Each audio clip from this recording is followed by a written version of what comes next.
এবার সেবা দিতে হবে, এবার সেবা দিতে হবে, এবার সেবা দিতে হবে, এবার সেবা দিতে হবে। আমি যাদেরই দেখবো তাদের বন্ধুকে এবার সেবা দিতে হবে।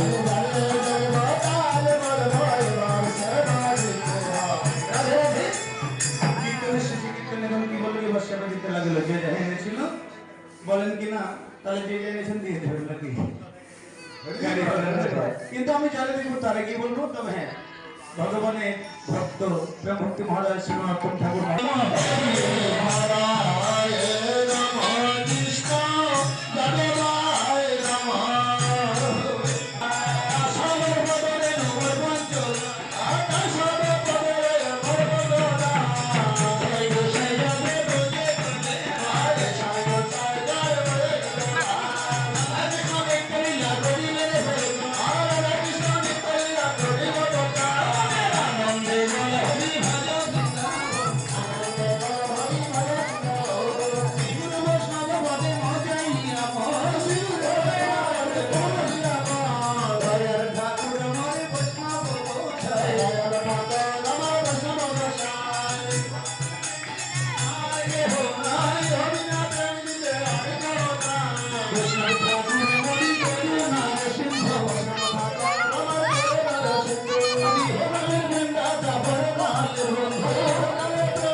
की, 7 8 की, 14 श्रावण की, 9 कुंड की,